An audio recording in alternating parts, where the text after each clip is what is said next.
KP classes dedicated to excellence. Welcome everyone. So इस video से हम लोग शुरुआत करने वाले हैं अपने इस बूस्टर कोर्स को, जी हाँ, जहां आप लोग समझोगे कि हर एक चैप्टर पे अगर आप अभी बात कर लो सिर्फ मैक्रो इकोनॉमिक्स पे कैसे ग्रिप लानी है, भाई साहब आप इस पूरे के पूरे जो वीडियोस हैं उनको फॉलो करके ना 90% प्लस मार्क्स कर सकते हो स्कोर। भाई आपको करना सिर्फ इतना है कि जो भी आपसे बताया जा रहा है बस उसको फॉलो कीजिए और आप देखोगे जो प्रीवियस ईयर के क्वेश्चंस हैं, जो सैंपल पेपर्स हैं, जो टेस्ट पेपर्स हैं, आप उनको बहुत इजीली टैकल कर पाओगे दोस्तों, राइट। तो चलिए स्टार्ट करते हैं हम लोग with the foreign exchange rate. देखिए माइंडसेट बहुत सिंपल है। यहां पे मैंने क्या किया है कि मैक्रो इकोनॉमिक्स में जो सबसे लास्ट वाला यूनिट है, जी हाँ, जिसको आप बैलेंस ऑफ पेमेंट कहते हो, बैलेंस ऑफ पेमेंट जो 6 मार्क्स के लिए पूछा जाता है, वहां पे 2 चैप्टर्स हैं आपके पास, एक बैलेंस ऑफ पेमेंट है और दूसरा फॉरेन एक्सचेंज रेट है।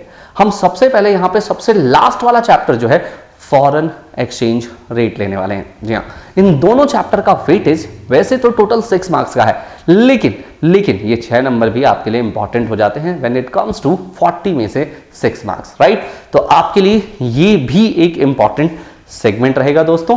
तो चलिए फॉरेन एक्सचेंज रेट हम यहां से देखना स्टार्ट करते हैं। देखिए वैसे मैंने आपको यहां पर क्वेश्चंस की प्रैक्टिस कैसे होनी है, क्वेश्चंस कैसे लिखे जाते हैं, एमसीक्यूज को कैसे टैकल करना है, वो सब तो बताऊंगा, लेकिन सबसे पहले एक काम करते हैं कि फॉरेन एक्सचेंज रेट से क्या इंपॉर्टेंट सेगमेंट हो सकता है, क्या इंपॉर्टेंट क्वेश्चंस हो सकते हैं बोर्ड्स में जो पूछे जा सकते हैं।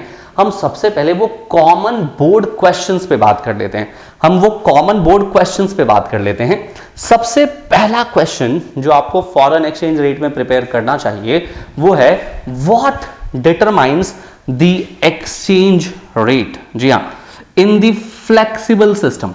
अब आपको पता है कि हमारे पास टोटल बुक्स के अंदर 2 तरह के सिस्टम्स गिवन है, एक तो फ्लेक्सिबल एक्सचेंज रेट सिस्टम है और एक फिक्स्ड एक्सचेंज रेट सिस्टम है। आपको दोनों ही सिस्टम की स्टडी करके जानी है।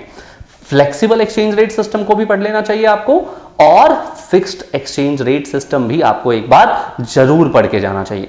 उसमें भी when it comes to the flexible exchange rate system जो आज भी हमारे पूरे वर्ल्ड में देखने को मिलता है, it basically we can achieve the exchange rate by demand and supply factor only, right। तो सर डिमांड एंड सप्लाई ये 2 फैक्टर हैं जिसके थ्रू आप क्या कर सकते हो, डिटरमाइन कर सकते हो फ्लेक्सिबल एक्सचेंज रेट सिस्टम को। तो भाई आपको यहां पर एक आंसर लिखना पड़ेगा, the relationship between the price and the foreign exchange and demand and supply. अब आपको पता है प्राइस का डिमांड के साथ रिलेशन कैसा होता है, इनवर्स या नेगेटिव रिलेशन होता है, लेकिन उसी प्राइस का सप्लाई के साथ रिलेशन कैसा होता है, पॉजिटिव रिलेशन रहता है ना। यस, तो ये रिलेशन भी आपको जो है ग्राफ के साथ बताना पड़ेगा when it comes to 3 marks question. तो आपको दोनों को ग्राफ के साथ ही एक्सप्लेन करना चाहिए, राइट। उसके बाद अगर आप देखोगे effect of depreciation and appreciation, तो पहले तो आप एक बार समझ लो डेप्रीशिएशन का मतलब क्या है। जब आपका $1 पहले 50 था मान लो, है ना, अब यहां से $1 50 से 40 हो गया। तो इसको ऐसे समझो, पहले हम लोग $1 देकर के 50 रुपए का सामान लेते थे, अब $1 देकर के 40 रुपए का सामान आएगा जी। या हम अपने तरफ से बात करें तो डॉलर थोड़ी देंगे, हम तो रुपए देंगे जी। पहले 50 रुपए देकर के $1 का सामान, अब सिर्फ 40 रुपए देकर के $1 का सामान मिल जाएगा। This is the case of appreciation, right. ये एप्रिशिएशन का केस है।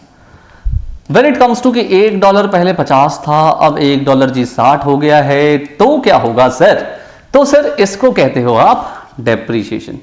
डेप्रीशिएशन कैसे, देखो पहले क्या होता था, वो लोग हमसे $1 में सिर्फ 50 का सामान लेके जाते थे, अब वो $1 देकर के और 60 रुपए का सामान आपसे लेके जाएंगे, मतलब depreciation of domestic currency. Domestic currency का क्या हो गया सर, डेप्रिसिएशन हो गया, राइट। तो ये भी एक सबसे बड़ा क्वेश्चन बनता है एप्रिसिएशन डेप्रिसिएशन का, राइट। डिवैल्यूएशन करके भी एक टॉपिक है जो 1 मार्क में आपसे पूछा जाता है, तो डिवैल्यूएशन भी आप पढ़ लीजिए, राइट। फिर distinguish between the fixed and flexible exchange rate. बच्चों ध्यान से देखोगे अगर, तो यहां पे लिखा है फिक्स्ड एक्सचेंज रेट क्या है, फ्लेक्सिबल एक्सचेंज रेट क्या है, और दोनों के बीच में डिफरेंस बिटवीन, हाँ जी, ये क्वेश्चन आपसे पूछा जाएगा। और sources of the foreign exchange, foreign exchange के सोर्सेज क्या है, डिमांड के सप्लाई के सोर्सेज जो हैं वो आपसे पूछे जाते हैं। भाई मेरी बात ध्यान से समझो, इन क्वेश्चंस को अगर आप करके जाओगे ना तो आप देखोगे लगभग सारे क्वेश्चंस आपके यहीं से आ रहे हैं। जी हाँ, अगर फॉरेन एक्सचेंज रेट की बात करें तो ये क्वेश्चंस आपको यहीं से देखने को मिलेंगे बच्चों, राइट। अब अगर हम बात करें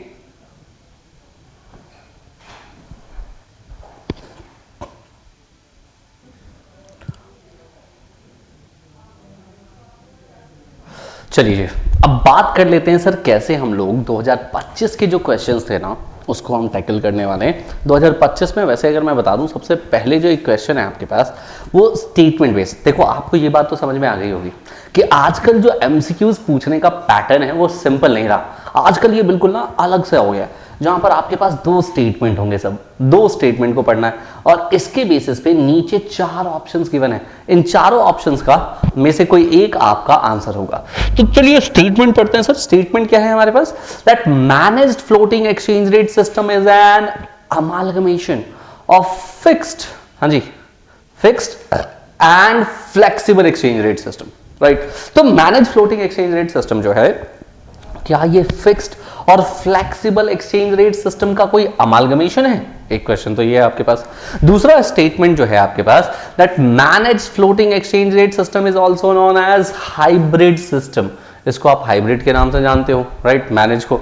सो in this light the given statement choose the correct answer, right. तो करेक्ट आंसर आपको यहां से चूज करना है। तो पहले तो आपको स्टार्टिंग में ये समझ लेना चाहिए कि सर दोनों में से कौन सा स्टेटमेंट करेक्ट है। दोनों, कोई भी नहीं या कोई एक, हाँ जी, आपको ये बात पहले ही ढूंढ लेनी पड़ेगी। तो अगर आप यहां बात करोगे भाई, तो स्टेटमेंट 1 की बात करें, manage floating exchange rate system is an amalgamation. क्या ये अमालगमेशन है क्या? नहीं sir, this is not amalgamation, right. Fixed और फ्लेक्सिबल का ये अमालगमेशन तो नहीं है। तो मुझे ये समझ में आया स्टेटमेंट 1 तो करेक्ट नहीं है। फिर statement 2, manage floating exchange rate system is also known as, भाई मैनेज फ्लोटिंग को ही हम हाइब्रिड सिस्टम के नाम से भी जानते हैं। This is true, this is true. तो अब आपको ढूंढना है भैया, देखो 1 is false and 2 is true.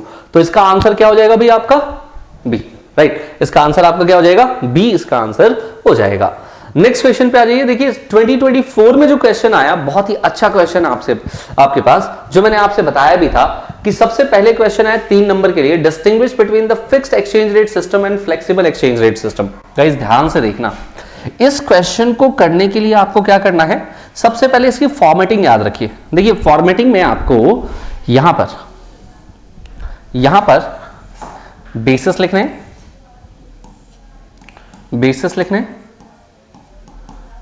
यहां पर आपको फिक्स्ड लिखना है, exchange rate system, fixed exchange rate system. यहां लिखना है आपको flexible exchange rate system, right. सबसे पहली आप इसमें जो बेसिस लिखेंगे वो लिखेंगे definition.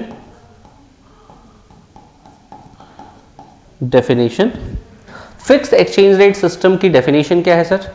So this is the rate determined on the basis of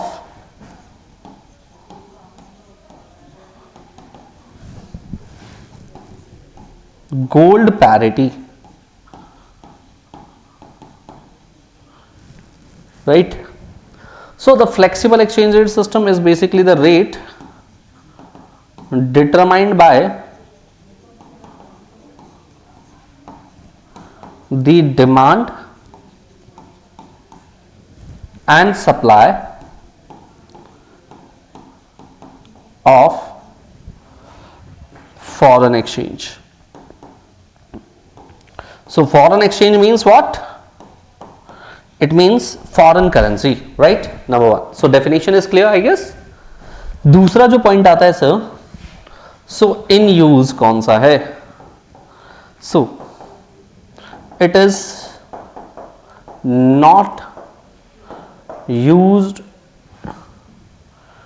it is not in use currently, but flexible exchange rate system, so this is in use worldwide.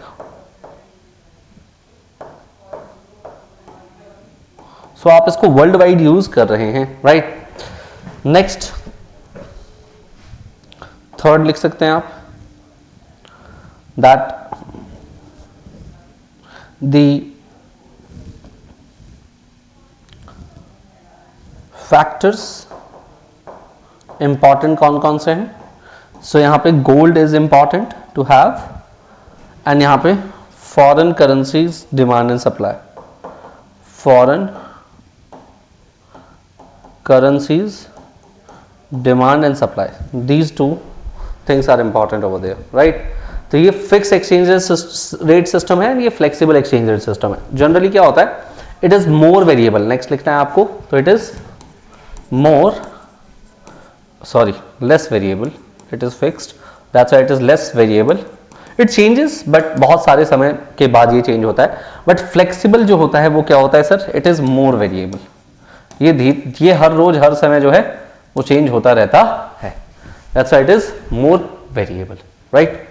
So I guess this is clear. इस question को इसी तरीके से answer कीजिए भाई, 3 number का question है, आप 3 से 4 पॉइंट आप लिख करके आ जाएंगे, आपका काम हो जाएगा, राइट। सो ये 3 नंबर आपके यहाँ पे जो है वो पक्के हो जाते हैं इस तरीके से। आई गेस आपको ये चीज समझ में आई होगी।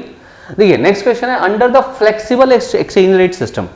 अब आ जाइए सीधे सीधे फ्लेक्सिबल एक्सचेंज रेट सिस्टम में। हाँ जी, यहां क्या हो रहा है, सेंट्रल बैंक जो है ना does not intervene in the foreign exchange market justify. Sorry, ये क्वेश्चन जो आ जाता है ना, ये क्वेश्चन वैसे तो देखने में लगता है सर बैंक वाले चैप्टर का है, हाँ बैंक वाला चैप्टर भी इसमें आ रहा है, लेकिन कहीं ना कहीं बेसिस क्या है, फॉरेन एक्सचेंज रेट। तो इसीलिए हम इसको यहां पर ही डील कर रहे हैं, that this question belongs to the foreign exchange rate.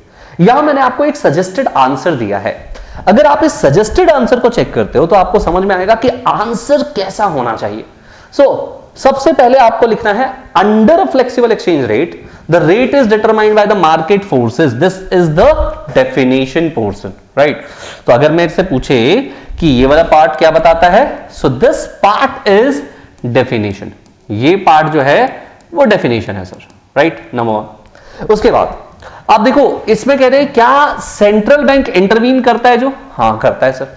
तो फ्लेक्सिबल एक्सचेंज रेट सिस्टम में जो सॉरी नहीं करता, सॉरी वो नहीं करता, वो बता दो, उसको एक्सप्लेन कर दो। हम कह रहे सेंट्रल बैंक इंटरवीन नहीं करता, हाँ जी ये बात तो पता है। If the demand for the foreign exchange rises, अगर डिमांड जो है फॉरेन एक्सचेंज की राइज हो जाए, सोचो डिमांड फॉरेन एक्सचेंज की क्या हो रही है, बढ़ रही है।